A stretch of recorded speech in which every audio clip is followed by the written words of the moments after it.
శ్రోతలందరికీ నమస్కారం అండి. ఈ వీడియోలో మనం చెప్పుకోబోయే కథ స్వర్ణ సింహాసనం తరువాయి భాగం. విజయదత్తుడు తండ్రికి శివానందుడికి నమస్కరించి సర్పం దగ్గరికి వెళ్ళి, ఓ మహాసర్పమా, నువ్వు అడగదలిచిన ప్రశ్న ఏదో అడుగు అన్నాడు. ఆ మాటకు సర్పం చిన్నగా కదిలి, మహావీరా, ప్రశ్న అడగబోయే ముందు ఒక ముఖ్యమైన విషయం చెబుతున్నాను, జాగ్రత్తగా విను. నా ప్రశ్నకు సరైన సమాధానం చెప్పిన వ్యక్తి కంఠాన్ని నేను ఒక అపూర్వమైన పూలదండగా మారి అలంకరిస్తాను. సరైన సమాధానం చెప్పలేని వ్యక్తిని కాలసర్పంగా కాటువేసి యమపురికి పంపిస్తాను. ఈ నిబంధనను ముందుగానే నీకు తెలియజేశాను. నీకిష్టమైతేనే ప్రశ్న అడుగుతాను, లేని పక్షంలో నువ్వు నిరభ్యంతరంగా వెనుతిరిగి వెళ్ళిపోవచ్చు అని చెప్పింది సర్పం. ఆ మాటలు వింటూనే మహారాజు అదిరిపడి, విజయ అని చేయెత్తి కొడుకును వారిస్తూ చప్పున గోతిలోకి దిగబోయాడు. మహారాజు ఆందోళన గమనించిన శివానందులు అతడి చెయ్యి పట్టుకొని ఆపుతూ, యువరాజుకు ప్రాణభయం ఏమీ లేదు ప్రభు, నా మాట నమ్మండి అన్నాడు ధైర్యం చెబుతూ. సర్పం మాటలు వింటూనే ఒక్క క్షణం తటపటాయించిన విజయదత్తుడు తర్వాత గంభీరంగా, సర్పరాజా, నేను నీ నిబంధనకు లోబడుతున్నాను, ప్రశ్న అడుగు అన్నాడు. వెంటనే సర్పం, సరే విను, అడుగుతాను అని చెప్పి, మూడింట మూడు చేత రాజు పాటించవలసిన మూడు ఏవి అని ప్రశ్నించింది.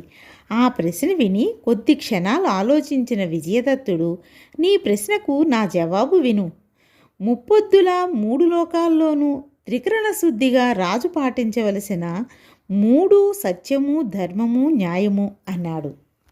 వెంటనే సర్పము, శభాష్ మహావీర, సరైన సమాధానం చెప్పి నన్ను గెలుచుకున్నావు. ఈ క్షణానే నేనొక పూలదండగా నీ మెడను అలంకరిస్తాను. నేను నీ మెడలో ఉన్నంతకాలం ఎంతటి కాలకూట విషమైనా నీకు అమృతప్రాయమవుతుంది. ఇకపోతే ఇక్కడ నుంచి మరొక 3 అడుగులకు తావిస్తే నీకు మరొక ఆవు రూపమైన కానుక కూడా లభిస్తుంది. విజయోస్తు అంటూ ఒక్కసారిగా గాలిలోకి నిలువునా లేచి మాయమై స్వచ్ఛమైన ధవలకాంతులు విరజిమ్ముతున్న పుష్పాల అలంకారంగా పుష్పాహారంగా మారి విజయదత్తుడి మెడలో పడింది.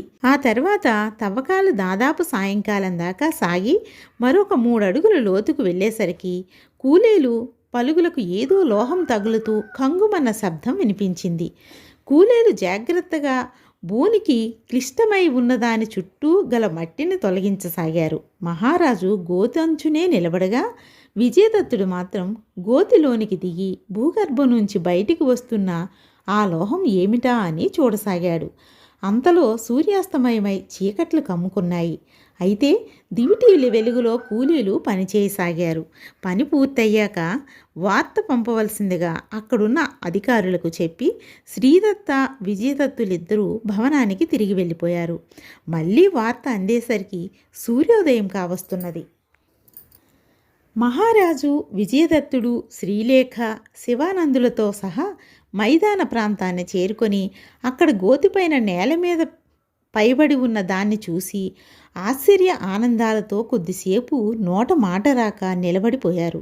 ఎంతకాలంగానో భూనిక్షిప్తమై ఉన్న ఎప్పటికీ బాలసూర్యుని లేత కిరణాల వెలుగులో కాంతులు వెదజిల్లుతూ రాచరికపు టీవీకి, హుందాతనానికి, స్థైర్య ధైర్యాలకు సాక్షిగా నిలిచి ఉన్న ఆ వస్తువు ఒక పెద్ద సింహాసనం.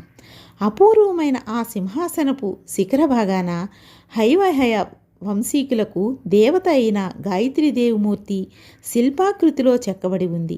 దేవి పాదాలకు దిగువగా ఒక పెద్ద పద్మాకారం అలంకారంగా చెక్కబడి ఉంది. దేవి కిరీటపు మధ్య భాగాన అమూల్యమైన వజ్రం ఒకటి స్వచ్ఛమైన ధవలకాంతులు విరజిమ్ముతూ ఉండగా పద్మానికి మధ్యలో ఒక కెంపు పొదగబడి రుధిరారుణ కాంతులు వెదజల్లుతుంది. సింహాసనానికి 2 వైపులా 2 సింహాకృతులు ఉన్నాయి. అవి పెదవులు బిగించుకొని కేవలం తమ గంభీరమైన దుష్టుల ద్వారా చూపురుల హృదయాల్లో కంపనం కలిగిస్తూ రాచరికపు మౌన గాంభీర్యాన్ని చాటి చెబుతున్నట్లుగా ఉన్నాయి. అద్వితీయంగా ఉన్న ఆ స్వర్ణ సింహాసనానికి 3 మెట్లున్నాయి. మెట్లకు 2 చొప్పున 6 సాలబంజికల స్వర్ణ ప్రతిమలు ఎదురుబొదురుగా నమస్కారము భంగిమలో ఉన్నాయి. సింహాసనాన్ని అధిష్ఠించబోతున్న వ్యక్తికి నమస్కారాలతో స్వాగతం చెబుతున్నట్లుగా ఉన్న ఆ సుందరీమణుల రమణీయమైన శిల్పాలు ప్రతి ఒక్కరిని విశేషంగా ఆకర్షిస్తున్నారు. సింహాసనస్థ అయిన తమ కులదేవతకు చేతులెత్తి నమస్కరించి మనసులోనే, అమ్మా, మేమంతా నీ బిడ్డలం, నీ పాదాల సాక్షిగా ఈ సింహాసనంపైనే విజయుడికి రాజ్యాభిషేకం జరిపిస్తాను. అతన్ని సర్వలోకాల్లోనూ సర్వకాలాల్లోనూ ఇలాగే చల్లగా చూడు అని ప్రార్థించాడు. విజయదత్తుడు కూడా శ్రీలేఖ సహితంగా దేవికి మొక్కుకున్నాడు. తర్వాత సింహాసనాన్ని పదిలింగా సభాభవనానికి చేర్చవలసిందిగా అధికారులకు చెప్పి శ్రీదత్త విజయదత్తులిద్దరూ బయలుదేరారు. శ్రీలేఖను తీసుకొని శివానందుల వెంట రాగా అంతఃపురానికి తిరిగి వచ్చారు. వారు అంతఃపురానికి వచ్చేసరికి అక్కడ శిలీముఖుడనే గూఢాచారి ఒకడు వారి కోసం వేచి ఉన్నాడు. మహారాజును చూడగానే వినయంగా నమస్కరించి శిలీముఖుడు రాజు ఆజ్ఞాపించిన మీదట ఇలా చెప్పాడు. చెంపక ప్రభువైన మరాల భూపతి తన కొడుకు చక్రభూపతితో కొద్దిపాటి సైన్యముతో కాళింది దేశంలో విడిది చేసి ఉన్నాడు. కాళింది రాకుమారికి చక్రభూపతికి వివాహం ప్రధాన ఉత్సవం జరిపించుకోవటం కోసం అతడు ముందుగా వచ్చాడు. అయితే అనుకోని విధంగా కాళింది రాకుమారి అదృశ్యమైంది. ఆమె పురుష వేషంతో మన దేశానికే పారిపోయి వచ్చిందని అనుకుంటున్నారు. మరాల చక్రభూపతులిద్దరూ అభిప్రాయపడుతూ ఉన్నారు. కాళింది ప్రభు అనుమానము అదే కూడా. కాళింది ప్రభు కూడా అదే అనుమానిస్తూ జరిగిందేదో జరిగిపోయిందని, యుద్ధ వ్యూహాన్ని యథాతథంగా కొనసాగిద్దామని మరాల భూపతి పంపిన వార్తకు కాళింది ప్రభువు తన అంగీకారాన్ని తెలియజేశాడు. ఈ పాటికి చంపక దేశంలో యుద్ధ సన్నద్ధులై ఉన్న చంపక కుందదేశపు సైన్యాలు రెండూ కౌండిన్య దేశం కేసి బయలుదేరి ఉంటాయి. కాళింది సైన్యం మరాలుడితో ఉన్న కొద్దిసేపటికి ఆ కొద్ది సైన్యం జ్యేష్ఠ బహుళ పంచమి నాటి రాత్రి బయలుదేరుతూ ఉన్నాయి. మన దేశానికి కాళింది దేశానికి మధ్య సరిహద్దుగా ఉన్న కాళింది నది ఒడ్డున 3 దేశాల సైన్యాలు కలుసుకొని ఒక్క పెట్టున నది దాటి మన దేశంపై విరుచుకొని పడతాయి. ఈ 3 సైన్యాలు కలుసుకొని మనతో ప్రత్యక్ష యుద్ధం ప్రారంభించే నాటికి ఆషాఢమాసం శుక్లపక్షం చివరి రోజులు వస్తాయని వారి ఊహ. ఇప్పటి వరకు మాకు తెలిసిన సంగతులు ఇవి. శిలీముఖుడు తెచ్చిన వార్త వినగానే మహారాజు అయోమయంగా కొడుకు వైపు చూస్తూ, విజయ, ఏమిటిది? శిలీముఖుడు తెచ్చిన వార్తను బట్టి మీ మామ ఇంకా శత్రుపక్షానే ఉన్నాడని స్పష్టమవుతుంది.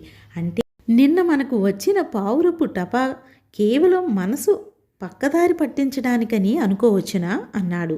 తండ్రి మాటలతో విజయదత్తుడు కూడా ఆలోచనలో పడి చివరకు, బహుశా కాకపోవచ్చు నాన్న. మామయ్య ఇప్పుడు శత్రుకూటమి మధ్యలో ఉన్నాడు. మరాలుడికి తన సైన్యాలే కాక కుందదేశపు సైన్యాలు కూడా అండగా ఉన్నాయి. తన దేశంలో ఉన్నాడు కదా అని ఒంటరివాణ్ణి చేసి మరాలుణ్ణి అతడి కొడుకుని బంధిస్తే అటు నుంచి చంపక కుంద సైన్యాలు రెండూ కాళింది దేశం మీద విరుచుకుపడితే అవకాశం ఎంతైనా ఉంది. ఇదంతా ఆలోచించి మావయ్య తనలో పరివర్తన కలిగించినా మావయ్య శత్రుపక్షంలోనే ఉన్నట్టు నటిస్తున్నాడేమో అన్నాడు కుమారుడు. కొడుకు మాటలకు మహారాజు కూడా ఆలోచనగా చేసి అలా జరిగే అవకాశం లేకపోలేదు. యుద్ధనీతిని అనుసరించి అతడు మిత్రుడిగా నటిస్తూ శత్రుపక్షంలోనే ఉంటే మనకు కనీసం మరొక పావురపు టపా అయినా వచ్చి తీరాలి కదా. ఏది ఏమైనా మనం 3 సైన్య కూటమిని ఎదుర్కోవడానికి తగు ఏర్పాట్లతో ఉండాలి. ఆ పైన జయాపజయాలు దైవాధీనాలు అని శివానందుల వైపు తిరిగి, ఆచార్య, పరిస్థితి గ్రహించారు కదా. త్వరలోనే మనం యుద్ధరంగంలోకి దిగక తప్పదు. కొద్దిసేపటి క్రితం అపురూపంగా దొరికిన ఆ స్వర్ణ సింహాసనాన్ని చూడగానే నా కుమారుడికి ఎనలేని అదృష్టం పట్టిందని పొంగిపోయాను. ఆ పరవశంతోనే సింహాసనాస్థ అయిన మా కులదేవత పాదాల సాక్షిగా విజయుణ్ణి ఆ సింహాసనంపై అధిష్ఠింపచేస్తానని, అతన్ని చల్లగా కాపాడమని ఆ దేవిని ప్రార్థించాను. కానీ పరిస్థితి చూస్తుంటే నా కోరికే ఇప్పట్లో నెరవేరే అవకాశం లేనట్లు కనిపిస్తుంది అన్నాడు. మహారాజు మాటలకు శివానందుడు మృదువుగా, మహారాజా, నే చెప్పదలుచుకున్న విషయాన్ని మీరే ప్రస్తావించారు. యువరాజుకు ప్రస్తుతం జ్యోతిశాస్త్రంలోనే చెప్పుకోదగ్గ మహర్దశ నడుస్తున్నది. అతడికి నిన్నటి వరకు కాస్త ప్రాణభయం ఉండేది. నిన్నటితో అది కూడా తీరిపోయింది. ఇప్పుడు అతడి గ్రహస్థితి దృష్ట్యా అతడు పుట్టిన ఇనుప ముక్క చంద్రహాసమై శత్రువులను వెంటాడి వధించగలదు. ఇటువంటి స్థితిలో అతడికి అపూర్వంగా లభించిన స్వర్ణసింహాసనంపై వెంటనే ఎటువంటి ఆలస్యము చెయ్యకుండా పట్టాభిషిక్తుని చేయటం చాలా శుభదాయకమని నా ఆలోచన. నా మనసు అలాగే చెబుతుంది కూడా. విజయదత్తుడు మహారాజుగా సైన్యానికి నాయకత్వం వహించి విజయలక్ష్మిని వెంటబెట్టుకుని రాగలడు అన్నాడు. శివానందుల మాటలను శ్రీదత్త విజయదత్తులిద్దరూ వ్యతిరేకించలేకపోయారు. ఆ తర్వాత కొద్ది క్షణాల పాటు అక్కడ నిశ్శబ్దం తాండవించింది. తన కుమారుడు మాట్లాడకుండా ఊరుకోవటాన్ని అంగీకారంగా భావించిన శ్రీదత్తుడు చేతులెత్తి దైవానికి నమస్కరిస్తూ, అంతా మా కులదేవత అయిన గాయత్రీదేవి దయ. గత కొద్ది రోజులుగా కలలో కూడా ఊహించని విధంగా జరుగుతున్న ఈ సంఘటనల్ని దైవ ప్రేరేపితాలు కానీ మానవ కల్పితాలు కావు. మీ మాటలు వింటూ ఉంటే ఆ దైవం నన్ను అనుగ్రహిస్తుందని, నా బిడ్డను పరిపూర్ణంగా కటాక్షిస్తున్నాడన్న విశ్వాసం నాలో ప్రబలుతున్నది. అంతా మీ ఇష్టప్రకారమే కానివ్వండి స్వామి అన్నాడు. మహారాజు మాటలకు శివానందులు ఆనందిస్తూ, చాలా సంతోషం మహారాజా. యువరాజు సింహాసన ఆధీశుడు కావటానికి సరైన ముహూర్తం కూడా నేను నిర్ణయించే ఉంచాను.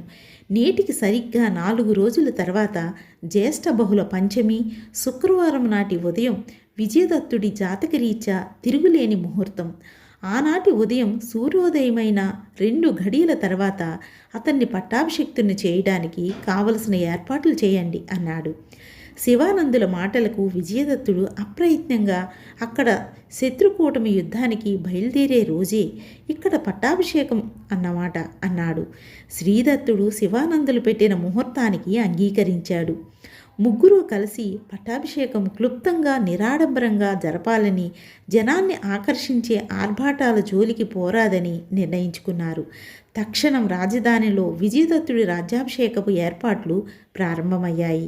వాటితో పాటు యుద్ధ సన్నాహాలు కూడా తీవ్రతమవుతున్నాయి. సైనికులు తమ కత్తుల అంచుల పదులను రెట్టింపు చేసుకొని ఖడ్గచాలనాన్ని మరింత తీవ్రంగా అభ్యసిస్తూ వాటిని తలతలమనిపిస్తుండగా రాజభవనంలో అసంఖ్యాకులైన స్వర్ణకారులు తమ పనిముట్లతో అపూర్వమైన స్వర్ణసింహాసనాన్ని మెరుగుపెడుతూ ఆ పరిసరాలనే దగదగలాడించడం ప్రారంభించారు. ఇలా రోజుకో క్షణంగా గడిచి జ్యేష్ఠ బహుళ పంచమి రానే వచ్చింది. హైవరాజులు సభాభవనం కర్పూర కస్తూరిక పరిమళాలతో పాటు అలంకారంగానే వేలాడదీసిన రకరకాల పూలదండలు సువాసనలతో గుమగుమలాడసాగాయి. భవనపు మధ్య భాగాన రకరకాల కుడ్య చిత్రాలతో వివిధ రకాలైన మణులతో ముత్యాల జాలారులతో అలంకరించబడిన విశాలమైన సాలలలో అగ్రభాగాన దగద్ధాయమానంగా కాంతులీనుతున్న స్వర్ణసింహాసనం అమర్చబడి ఉంది. సింహాసనపు దిగువ భాగాన ముఖ్య రాజోద్యోగులందరికీ ఆసనాలు ఏర్పరచబడ్డాయి.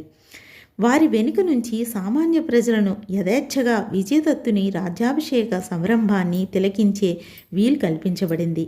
ఈ ఏర్పాట్లు అలంకరణలన్నింటికీ మగుటాయమానంగా సింహాసనానికి కుడిపక్కగా వేద విధులైన బ్రాహ్మణులు కూర్చొని ఉచ్చస్వరాలతో వేదగానము చేస్తుండగా, సింహాసనానికి ఎడమవైపున కూర్చొని ఉన్న సంగీత విద్వాంసులు తమ మంగళ వాయిద్యాల శృతులను మరొక్కసారి సరిచూసుకుంటున్నారు. ఎవరికి వారు అంతోత్సాహంతో ఎదురుచూస్తుండగా శివానందులు నిర్ణయించిన ముహూర్తం సమీపించింది.